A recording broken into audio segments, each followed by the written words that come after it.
yes. But the recommendations were the recommendations of all of us. However, now when I speak here at this podium, I speak only on behalf of Johann Kriegler. I don't speak on behalf of IREC, I don't speak on behalf of the IEBC, and I certainly don't speak on behalf of anybody back home in South Africa. These are my views, and when I express opinions, they are my opinions. But they are my honest and informed opinions. I know about elections, I know about constitutions, and I know very, very broadly how you have fared over the last 6 years. You now have new presidential election rules. The fact that you have moved from a plurality electoral to a majority electoral system was very, very important. It wasn't important in this last election, as fate had it. Your first round election produced somebody with a majority. But that was not necessarily so.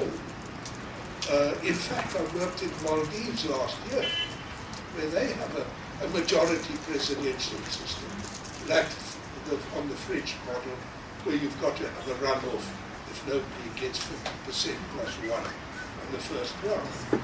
And it was an almighty mess in the Maldives. It has its own built-in potential for error. And we've got a sound problem. It's dead.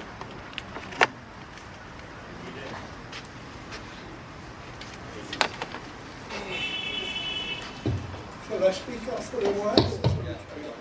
Okay.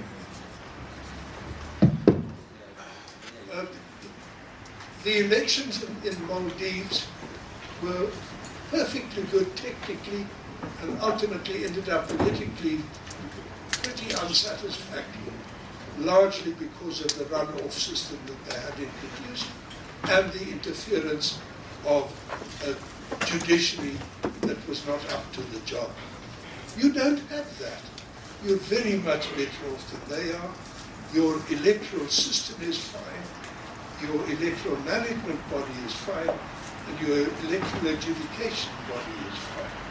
You have new electoral legislation, a new Elections Act. You have a code of conduct. The theory is all in place. Have you done so brilliantly as a society, as a body politic? I regret to say no.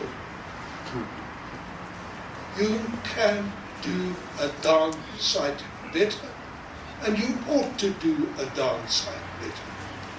The code of conduct is a piece of paper. It was not obeyed generally throughout the country. The prevalence of political parties being vehicles for strong men running their politics along ethnic lines is as prevalent now as it was in 2007 when it took you Kenyans to the edge of the precipice. It still has that potential. You still run your elections on tribal associations between leaders and not on programs and principles. And in the result, excuse my frankness, your political parties are no more than sham stalking horses for political leaders to pursue their ambitions. Is there anybody here, let me just test my prejudice. Is there anybody here who can identify for me the 5 main differences between the program of principles of the front runner and the second runner in the last presidential election? What separated the two? Were they like the Democrats and the Republicans in the United States, where you knew what the difference was? Were they like the Labourites and the Tories in the United Kingdom, or like the socialists and the conservatives in Scandinavia? Or were they Kikuyu linked up with Kalejans together? I'm not going any further. I made the point. Ladies and gentlemen, that must change. You cannot run a democracy. You cannot run your modern economy. You can't be the economic and the developmental beacon of light in East Africa if you live along 19th century tribal divisional lines. It does not work. Now, it's relatively easy to say that. It's a downside more difficult to remedy that. To say that you need strong institutions, not strong men, is easy. How does one achieve that? To say that you must do away with a culture where young people are prepared to sit outside the polling booth and offer their vote, sitting with a card in their hand, and say, how much are you going to pay me to vote for you? How do you change that? How do you change the relative apathy of people to register as voters? You didn't do badly in the last registration. Technically it was eventually satisfactory. There was a hiccup at the beginning, but it worked out well in the end as a technical exercise. But you're still nowhere near 100% of the voting age population on your voters register, which inevitably must reduce the legitimacy of the government that is elected. If you only have a register that has some 75 or 80% of the voters, it already means that a quarter of the population, or a fifth, was never part of the process. So if you get 51% of the votes, you can only claim something like 40% of the country supporting you. How do you deal with voter apathy? How do you deal with skewed political parties pursuing personal ambitions instead of programs and principles? Bear with me for a second, and I'll make a confession. I started as an electoral administrator 20 years ago. I've been a career lawyer and then a judge, and I knew something about electoral, but not a great deal. And my experience is limited to the last 20 years. And I have learned over those years that exactly how little I knew at the beginning. I didn't realize it. If I'd realized what an ignoramus I was, I would never have been able to run our elections in 1994. I would have run away from it in terror, because it was an insurmountable obstacle, and we made of it an opportunity. But be that as it may, one thing I thought at that stage was an election is about how you get your ballot papers printed, how you get your voters rolled up to date, how you get your voting stations identified, how you run your logistics, how you run your IT, how you get your votes in quickly, how you assess them, how you count them, how you do so rapidly, how you run your public relations, how you run the mechanics and the finances of the process. And I have come to realize now that those things are of secondary importance. The last three places where I've been briefed to go and run an election, or help run an election rather, were an eye-opener to me. Because the people don't need technical help. Everybody nowadays knows how to run an election. The handbooks are there, they're available on the internet, International ID and IRI and NDI and IFIS and UNDP and UNEAD, they're all there, all the knowledge is there. The technical stuff nowadays is relatively easy. The difficult stuff is how do you get the vote to be a reality? Let's go back to square one.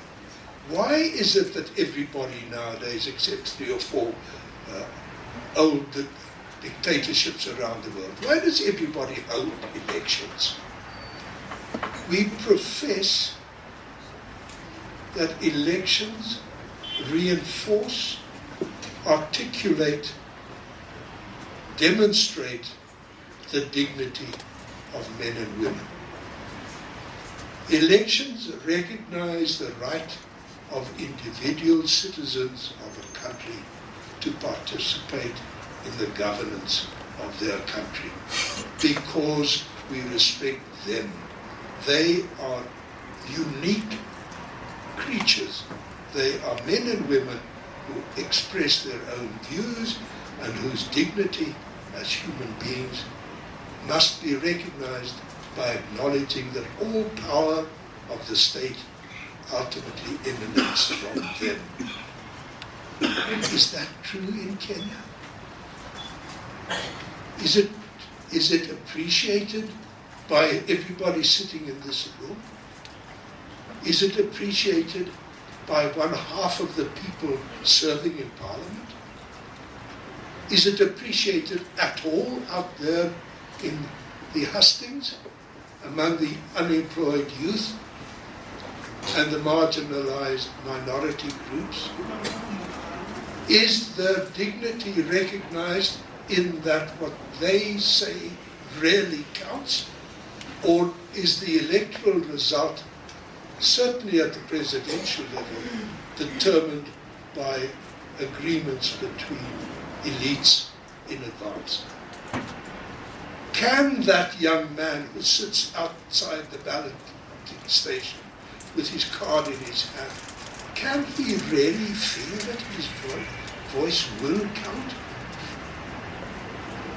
And therefore, my conviction has become over the last couple of years that civic education is much more important than trying to help an electoral management body get its IT or its logistics in order. It's to get the message of democracy back to the people, to reassure, to refresh once again the conviction that elections, electoral management bodies, political parties, parliaments have value, have legitimacy only to the extent that they serve and intend to serve the people.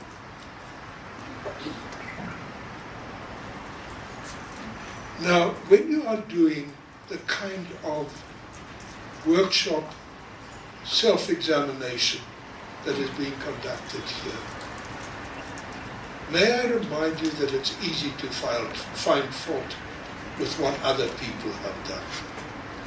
It's not so easy to find fault with what you yourself have done or have not done.